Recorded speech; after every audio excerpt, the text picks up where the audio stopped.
Aujourd'hui, j'aimerais vous parler de la notion d'identité, la notion de changement identitaire, tout simplement parce que souvent, qu'est-ce qui se passe? C'est qu'on n'arrive pas à changer et on a toujours les mêmes résultats et on se pose la question, mais pourquoi j'ai toujours les mêmes résultats?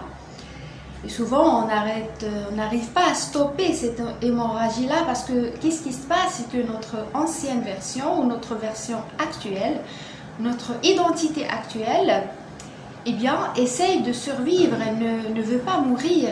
Et tant qu'on n'est pas conscient de ça, on répète les mêmes schémas et on ne sort jamais c'est-à-dire de ces résultats qu'on ne veut pas. Ce qui fait que là, il faut vraiment penser en matière c'est-à-dire de version, d'identité, de mise à jour.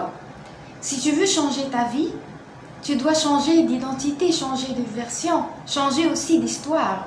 Quelle est l'histoire que tu te racontes? Quelle est ton identité? Quelle est ta version? C'est ton histoire, ta version, ton identité qui va déterminer ta vie, qui va plutôt déterminer les résultats, les conséquences que tu vas subir, que tu vas avoir dans ta vie. Ce qui fait là, au lieu de te battre contre toi-même, au lieu de te battre contre ton cerveau et d'essayer malgré toi de fournir des efforts, de travailler plus fort, de travailler plus dur, etc. Et pourtant tu n'arrives toujours pas, eh bien crois-moi que c'est pas lié à la volonté, c'est pas lié à la procrastination, mais c'est plutôt lié à l'histoire que tu te racontes, lié à ton identité et à ta version actuelle. Ce qui fait que là, si par exemple, ta version, ton identité actuelle, c'est une identité d'une personne, par exemple, qui ne lit pas, eh bien, crois-moi que même si tu fais plus d'efforts pour lire, tu ne seras jamais un lecteur. Le moment où tu vas changer d'identité, c'est-à-dire ton identité deviendra l'identité d'un lecteur, tu lis pas, mais tu deviens un lecteur. Ton identité doit vraiment être, par exemple, un lecteur. Je suis un lecteur qui lit. C'est pas que je lis, mais je suis un lecteur, profondément un lecteur. C'est à ce moment-là que tu pourras lire, que tu auras plus de facilité à lire parce que ça va émaner de ton identité, de ta propre nature, de ta version, de ton histoire, l'histoire que tu te racontes. Comme quoi tu es un lecteur. C'était juste un exemple. Bien évidemment, ça peut s'appliquer à d'autres choses. Moi, je parle de lecture parce que j'aime énormément lire et je suis une lectrice. Donc, pour lire, pour commencer à lire, et parfois c'est difficile pour la majorité des gens qui n'ont pas cette habitude-là, eh bien, si tu veux commencer à lire facilement, au lieu de te battre contre toi-même et de te battre contre les livres, eh bien, essaye juste de bâtir une nouvelle identité, une nouvelle version qui lit. Une nouvelle version où toi, tu t'identifies en tant que lecteur. Tu ne peux pas fournir des efforts sans d'abord changer d'identité. Et moi, je t'invite à ça. C'est l'occasion, c'est la nouvelle année, c'est 2026. Eh bien, au lieu de vouloir mettre des objectifs en place, essaye de juste changer d'identité. Bien évidemment, c'est très important de mettre des objectifs, mais ces objectifs-là doivent émaner de ton identité, qui tu es au plus profond de toi. Est-ce que tu es un lecteur? Est-ce que tu te sens un lecteur à l'intérieur de toi?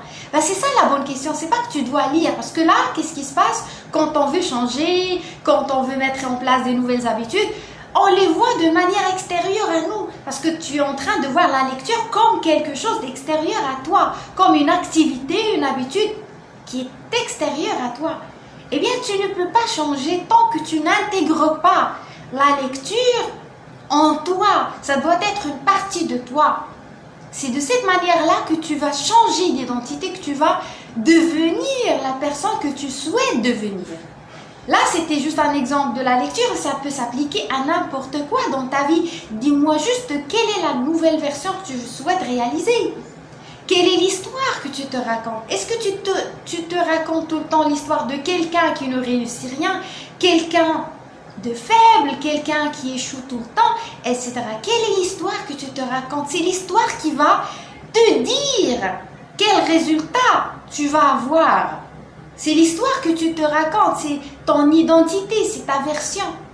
Eh bien, moi, aujourd'hui, j'ai envie juste de t'inviter, non pas à te forcer à suivre des routines, suivre des habitudes malgré toi, parce que parfois ça devient difficile.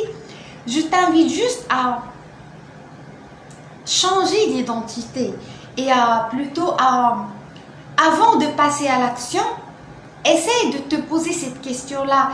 Qui suis-je? Qu'est-ce que j'ai envie? Quelle est la version que j'ai envie d'incarner?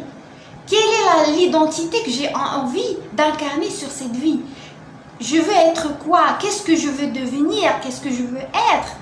Eh bien, ça commence par l'être. Deviens ce que tu as envie d'avoir. Tu ne peux rien avoir dans la vie si tu n'es pas ce que tu veux. Ce qui fait que là, souvent, la majorité des gens veulent changer de vie, veulent avoir des bons résultats, veulent avoir une vie merveilleuse, une vie magnifique, etc. Mais ne veulent pas changer leur être. Parce que la vie ne peut pas changer tant que toi, tu ne te changes pas à l'intérieur de toi. Deviens cette personne que tu veux devenir, deviens cette personne qui t'inspire. Je sais très bien qu'il y a énormément de personnes qui t'inspirent dans cette vie. Ça peut être des célébrités, ça peut être des gens de ton entourage qui ont réussi ce que tu as envie de réussir, etc. Il y a des gens qui t'inspirent. Eh bien, au lieu de les jalouser, au lieu de te comparer à eux, qu'est-ce que je t'invite à faire? Juste d'adopter leur état d'esprit, d'adopter leur posture. Bien évidemment, pas les copier, mais c'est juste de s'inspirer d'eux, s'inspirer de leurs pensées, s'inspirer de leur attitude, de leur posture, etc. Deviens toi-même ces personnes. Essaye de voir leurs habitudes, leur mode de vie. Encore une fois, c'est pas dans le sens de copier l'autre. Non. Bien évidemment, la personne qui doit t'inspirer, c'est des personnes qui ont réussi, c'est des personnes impactantes, influentes, des personnes qui ont réussi leurs objectifs. Ce qui fait que là, tu dois vraiment identifier leurs habitudes, identifier leur mode de vie, leur état d'esprit, etc. Si toi aujourd'hui, je ne sais pas quel est ton objectif, tu veux par exemple devenir riche, bien évidemment être riche c'est relatif, mais supposons que toi, tu veux devenir riche financièrement, eh bien, tu dois vraiment, dorénavant, t'inspirer des riches, t'inspirer des grands entrepreneurs de l'histoire. Je ne sais pas, ça peut être Elon Musk, ça peut être Jeff Bezos, ça peut être Oprah Winfrey, peu importe. Ce sont des exemples vivants qui sont inspirants, qui sont impactants. Par exemple, j'ai parlé d'Elon Musk parce que c'est le personnage qui m'inspire le plus. Ce qui fait que là, quand je me sens démotivée, quand je me sens vraiment faible, quand je m'éloigne de moi, de mes objectifs, et il suffit juste que je regarde une vidéo d'Elon Musk pour que ça me motive, pour que ça me donne l'envie de travailler plus. Mais encore une fois, pas juste de travailler d'une manière mécanique, non, mais c'est de travailler intelligemment, c'est de rester concentré, c'est plutôt de changer d'identité, ce qui fait que là, quand tu t'inspires de ce genre d'identité, eh bien, tu changes complètement ta vie. Ce qui fait que là, tu dois avoir une nouvelle identité. Quelle est cette identité? C'est ton identité qui va réaliser tes objectifs et pas l'inverse. Là, qu'est-ce que tu fais? Ce que tu fais souvent, c'est que tu es en train de vouloir, tu es en train plutôt de forcer ton identité actuelle qui est incapable, qui est faible, tu es en train de la forcer à te donner des résultats qu'elle ne peut pas te donner. Encore une fois, je ne dis pas que tu es faible ou que tu es incapable. C'est juste que ta version actuelle, ton identité actuelle n'a pas encore les moyens, les outils pour avoir les résultats que tu veux. Tu ne dois pas chercher les résultats, tu dois chercher l'identité, la version, l'histoire qui va te permettre de réaliser ces résultats. Bien, c'est ça la clé. Si tu veux changer ta vie, si tu veux atteindre tes résultats, eh bien, tu dois changer d'identité. Le changement d'identitaire est très, très, très important. Là, j'ai donné tout à l'heure l'exemple de la lecture. Ça peut être n'importe quoi. Pose-toi cette question-là. Quelle est la nouvelle personne que je peux être? Comment je peux devenir pour que je puisse avoir les résultats que je veux? Et c'est ça la bonne question. C'est qui tu es véritablement. C'est qui tu es qui va te permettre d'atteindre les résultats que tu veux.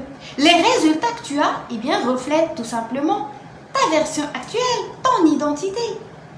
Dans mon cas à moi, en toute honnêteté, ça fait longtemps que je suis en train de me battre contre mon ancienne identité. C'était quoi mon ancienne identité? Mon ancienne identité, bien évidemment, ça ne date pas de moi, c'est juste récent. C'est juste récemment que je viens d'adopter une nouvelle identité. Mon ancienne identité, c'était une identité naïve. C'était une identité qui croit que tout le monde est bon, que tout le monde veut de bien. C'est-à-dire, tout le monde pense comme moi. Ce qui fait que là, je reflétais ce que j'avais à l'intérieur de moi sur les autres. Je croyais que les autres étaient fidèles, étaient bons, etc. Ce qui fait que là, j'ai écarté la moindre possibilité de mal, alors que le mal existe. Alors que les escrocs, les méchants existent réellement. Et moi, j'ignorais cette vérité. Ou plutôt, je ne voulais pas la voir parce que moi, je me base sur mes propres filtres, sur mes propres valeurs. Je croyais que les autres avaient les mêmes valeurs que moi. Je me dis, mais non, l'autre ne peut pas me trahir, ne peut pas me tromper, ne peut pas m'arnaquer. Ce n'est pas possible parce que moi, je ne peux pas le faire. Eh bien, crois-moi, même si toi, tu ne peux pas le faire, il y a des gens qui sont capables de le faire et sont capables de pire. Je te raconte ça pourquoi? Tout simplement parce que là, actuellement et récemment, j'ai vécu une histoire difficile. Je me suis fait arnaquer. Ce qui fait que là, le moment où moi, je me suis fait arnaquer, je me suis fait trahir, ce qui fait que je n'arrivais pas à passer à autre chose, je n'arrivais pas à me défaire de ce schéma-là qui se répète tout le temps, et bien jusqu'au moment où je découvre que je suis encore coincée dans mon ancienne identité. Une identité naïve, une identité qui ne croit pas à l'existence de mal, une identité, une version qui pense que tout le monde est là que tout le monde est bon, qu'il n'y a pas de méchants, etc. Alors que pas du tout. Ce qui fait que là aujourd'hui, mon identité actuelle ne peut plus se faire arnaquer.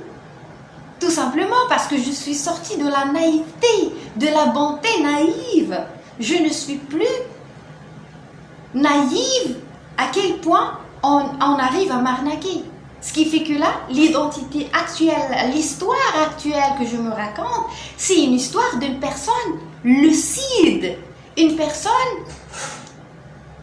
qui ne se laisse plus avoir parce qu'elle reconnaît l'existence de mal. Et c'est ça la clé. Tu dois reconnaître l'existence de mal si tu veux te protéger. Et moi, ça, je ne le faisais pas avant. C'est pas moi, mais mon ancienne identité. Ce qui fait que là, si tu veux sortir de situations difficiles, tu dois créer de la distance entre ton ancienne identité, qui est bien évidemment toujours toi, mais tu dois vraiment récupérer ce qu'on appelle le self, le soi véritable. Parce que le self, le soi, il est complètement au-dessus de toutes ces versions, de toutes ces identités, de toutes ces histoires que tu te racontes et que tu expérimentes.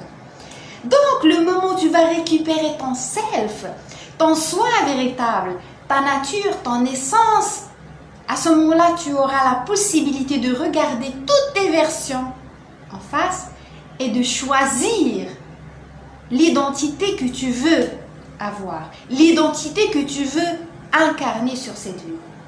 Ce qui fait que là, maintenant, je viens de faire le bilan, je viens de faire le point et je viens de regarder en face mon ancienne identité naïve et je décide une bonne fois pour toutes de récupérer ma souveraineté, de récupérer ma lucidité et de sortir de la naïveté aveugle, bien évidemment tout en restant une bonne personne, tout en, bien évidemment, en étant au service des autres, mais en gardant cet équilibre entre le don et la réception. Et bien évidemment, et en gardant, en restant plutôt, je ne dirais pas méfiante, mais en restant éveillée. Ce qui fait que là, le moment où je choisis cette identité, cette histoire, où je m'identifie à cette identité, l'identité d'une personne lucide, l'identité d'une personne qui ne se fera plus jamais de la vie arnaquer, croyez-moi que tout a changé. Ce qui fait que là, il suffit juste d'un déclic. Il faut juste de débloquer quelque chose en toi pour que tu puisses aller à un prochain niveau. Ce n'est pas aussi compliqué qu'on le pense, parce que souvent, qu'est-ce qui se passe? On n'arrête pas de stopper l'hémorragie des pensées, des émotions négatives, etc. Alors que la solution, elle est juste là. Il suffit juste de se positionner, de bien se positionner, de rester au centre, de récupérer son self, de récupérer son soi véritable et de regarder en face tous les personnages, les identités, les versions qu'on a déjà incarnées, qu'on incarne maintenant, qu'on a envie d'incarner dans le futur. Et de choisir l'identité qu'on a envie d'incarner dans le futur. Eh bien, j'espère que ce que j'ai partagé avec toi aujourd'hui t'a aidé, t'a inspiré. Si tu es nouveau, n'hésite pas à t'abonner à cette chaîne. Si tu as des remarques, si tu as des questions, n'hésite pas à me les laisser dans les commentaires. Eh bien, je répondrai avec plaisir.